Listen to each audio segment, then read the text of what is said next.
Good evening Sonu sir. आपने maths का तो बता दिया कि मैथ्स में सेक्शनल कट ऑफ कैसे क्लियर करें। आसान था, हमने अब उसको फॉलो करेंगे, हम क्लियर कर लेंगे। अब आइए जीएटी के बारे में, क्योंकि जीएटी में स्कोर तो ज्यादा करना पड़ेगा। अगर मैथमेटिक्स में हम सेक्शनल के बारे में सोचे तो सर जीएटी में स्कोर ज्यादा कैसे होगा, किस तरह से हम क्या पढ़ें ये लास्ट 3 मंथ में, जिससे हमारा स्कोर काफी ज्यादा बेटर हो सके, ताकि मेरिट में प्रॉब्लम बताए। लोग इसके बारे में नहीं बता रहे हैं, अगर आप बताते तो हमें ज्यादा खुशी मिलती। टेंशन मत लो, हम बताएंगे। आपके लिए आए हैं दोस्त, how to score 350 plus marks in GAT. पहले तो जीएटी को आप समझ लीजिए। हालांकि जीएटी में 450 प्लस भी स्कोर करना इजी है, लेकिन मैं अब आप लोगों के पास में अगर कम समय बचा उसके अकॉर्डिंग बता रहा हूं आपको ज्यादा क्या करना चाहिए। जीएटी में 3 सेक्शन है दोस्त। एक तो है आपका इंग्लिश जो 200 मार्क्स का होता है, दूसरा है साइंस, ये भी आपका 200 मार्क्स का है, और लास्ट जो आपका जनरल स्टडीज, ये भी आपके 200 मार्क्स के हैं।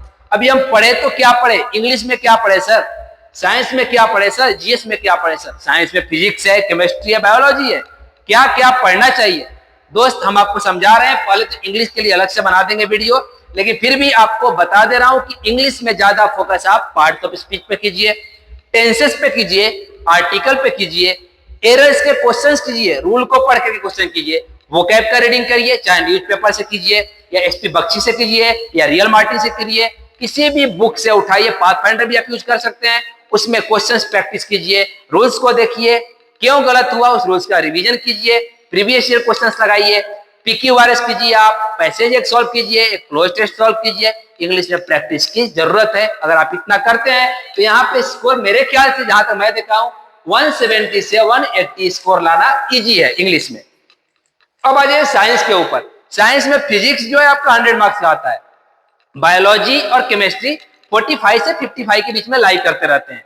तो इसमें क्या क्या चैप्टर पढ़ना चाहिए हम इसके बारे में आपको बताएंगे। जनरली एक टर्म में पूछा जाए तो साइंस में प्रीवियस ईयर को मत छोड़िएगा, यहाँ से पीआईक्यू के क्वेश्चंस काफी सारे रिपीट होते हैं साइंस में। यहाँ पे एप्लीकेशन बेस्ड क्वेश्चन का वेटेज ज्यादा है, तो हम कौन कौन चैप्टर पढ़ने उसके बारे में बताएंगे। जीएस ये तो भाई समुद्र है, ये काफी वास्ट है। यहाँ पे हिस्ट्री है, जियोग्राफी है, पॉलिटी है, इकोनॉमिक्स है, करंट अफेयर्स है, हिस्ट्री में वर्ल्ड हिस्ट्री है, इंडियन हिस्ट्री है, एंशियंट हिस्ट्री है, मॉडर्न है, मेडिवल है, जियोग्राफी भी बहुत सारा है। सर क्या पढ़ें, इतना सारा पढ़ने के बाद में फिर साइंस कैसे करेंगे, फिर सर हम इंग्लिश कैसे करेंगे, फिर हम फेल हो जाएंगे। टेंशन मत लो, जीएस में जो पढ़ना है मैं सिर्फ उतना ही बताऊंगा, ज्यादा डीप में जाने की जरूरत नहीं है। सारे चैप्टर में लिखा हूं। शुरू करते हैं आपको साइंस से। आ जाइए फिजिक्स पे। फिजिक्स में सर किन किन चैप्टर पे लास्ट 3 मंथ में ज्यादा फोकस करें। पहला है काइनेमेटिक्स, आप इसके ऊपर फोकस कीजिए। काइनेमेटिक्स बहुत जरूरी है, इक्वेशन से रिलेटेड न्यूमेरिकल भी एक आता है। उसके बाद में न्यूटन्स के लॉज, एप्लीकेशन बेस्ड क्वेश्चन आते हैं, वर्किंग, रनिंग, न्यूटन से कौन सा लॉ है, तो आप कुछ भी पूछ सकता है न्यूटन्स लॉ से लेकर के फर्स्ट सेकंड थर्ड, इसका प्रैक्टिस कीजिए। उसके बाद में लॉ ऑफ इनर्शिया जो न्यूटन का फर्स्ट लॉ के ऊपर बेस्ड है, आप इसके बारे में जानिए। गैलीलियो लॉ भी इसको बोलते हैं।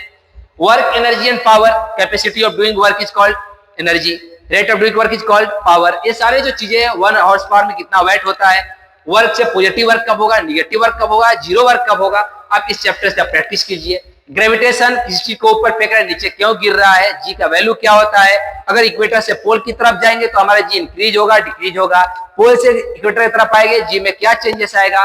Sound and waves, electromagnetic waves के बारे में कीजिए। सर साउंड कौन सा वेव है, लॉन्जिट्यूडनल है, ट्रांसवर्स वेव है। उसके बाद में करंट एंड इलेक्ट्रिसिटी, इससे क्वेश्चन से आता है। ऑप्टिक्स, ऑप्टिक्स में आपका ज्यादा इंपॉर्टेंट जो है वो है रे ऑप्टिक्स, इसके बारे में आप ज्यादा डीप में पढ़िए। रे ऑप्टिक्स में भी आपका कॉनकेव मिरर से रिलेटेड, कॉनकेव मिरर से रिलेटेड हो गया, कॉन्वेक्स मिरर, कॉनकेव लेंस, उसके बाद फिनोमेना, जितने भी नेचुरल फिनोमेना है सारे आप कीजिए उसके बारे में। अब आइए, फिजिक्स तो हो गया, फिजिक्स के बाद सर बायोलॉजी। बायोलॉजी में आपको सेल के ऊपर ज्यादा फोकस कीजिए। जितने भी सेल ऑर्गेनाइज है, चाहे वो माइटोकॉन्ड्रिया हो, चाहे वो प्लाज्मा मेम्ब्रेन हो, चाहे वो आपका सेल मेम्ब्रेन हो या सेल वॉल हो, उसके बाद में आपका न्यूक्लियोइड है, सेंट्रोसोम है, राइबोसोम्स है, इंडोप्लाज्मिक रेटिकुलम है। सर सारे चीज के बारे में डिटेल में एक सेल का बायोलॉजी भी 1-2 वीडियो में हम आपको कवर करवा देंगे। उसके बाद कॉमन डिसीज हो गया, चाहे वायरस से होने वाला डिसीज हो, बैक्टीरियल डिसीज हो, प्रोटोजुआ से होने वाला डिसीज हो, या फिर आपका फंगाई से होने वाला डिसीज हो। क्वेश्चंस रिपीट होते हैं, आप डिसीज का हेल्थ एंड डिसीज का प्रैक्टिस कीजिए। टिश्यू आप पढ़िए, प्लांट एनिमल टिश्यू को लेकर के, ह्यूमन फिजियोलॉजी के बारे में देखिए, biogas, ozone and greenhouse gas, इन सारी चीजों के ऊपर आप फोकस कीजिए। उसके बाद में केमिस्ट्री में आ जाइए। केमिस्ट्री में रेडॉक्स रिएक्शन एंड इलेक्ट्रोकेमिस्ट्री, यहां से क्वेश्चन आता है, आपको काफी ज्यादा पढ़ने की जरूरत है। Non metal and its compound, इसके बारे में पढ़िए। मेटल्स और उसके यूज के बारे में ये पढ़ लीजिए। सम इंपॉर्टेंट केमिकल कंपाउंड देखिए, एटॉमिक नंबर, आइसोटॉप्स, आइसोबार। उसके बाद में लॉज हो गए, जैसे गेल-लुसेक लॉ हो गया आपका, प्रोपोर्शनल लॉ हो गया आपका, इलेक्ट्रॉन, प्रोटॉन एंड न्यूट्रॉन, इसके बारे में पढ़ लीजिए। ऑक्सीडेशन नंबर पढ़िए। एसिड बेस एंड सॉल्ट, किस चीज के अंदर कौन सा एसिड पाया जाता है। उसके बाद में पीएच स्केल के बारे में जान लीजिए। एलॉय इंपॉर्टेंट, एक्सट्रीमली इंपॉर्टेंट है, तो केमिस्ट्री के लिए मोर देन इनफ है। उसके बाद आ जाइए, केमिस्ट्री के बाद हम चलते हैं अब आपके समुद्र वाले हिस्ट्री में। आ जाइए हिस्ट्री में। सर हिस्ट्री में क्या पढ़े, बहुत डीप है बेटा, ज्यादा डीप नहीं जाना है। इंडस वैली सिविलाइजेशन कर लो, बुद्धिज्म जैनिज्म के बारे में पढ़ लीजिए, मौर्यन एम्पायर, भक्ति and Sufi movement, Mughal period, Indian social reformers और मेजर गांधीयन मूवमेंट। बस ज्यादा डीप में जाने की जरूरत नहीं है हिस्ट्री में।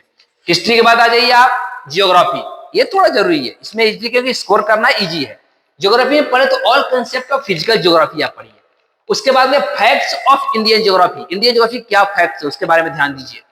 स्पेशली उसमें माउंटेन्स हो गया आपका, रिवर्स हो गया, रॉक्स हो गए, नेशनल पार्क हो गए, और इसमें एक ऐड कर सकते हैं पॉपुलेशन भी, इसके बारे में आप अच्छे से पढ़िए। क्लाइमेटोलॉजी के बारे में, दिन और रात क्यों हो रहा है, ये सारी चीजें।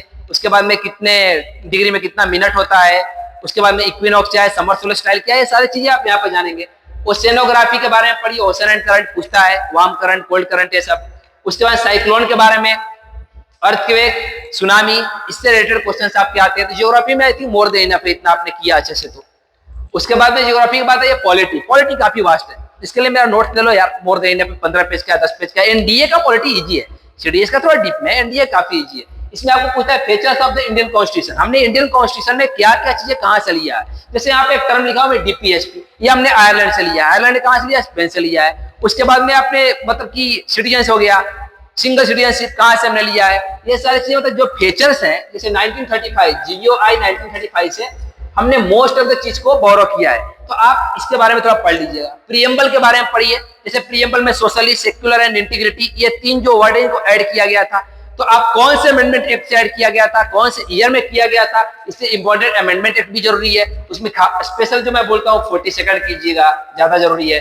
44th अमेंडमेंट एक्ट, ये सब जरूरी वाले हैं सब। 104th, तो आप इसका प्रैक्टिस कीजिए।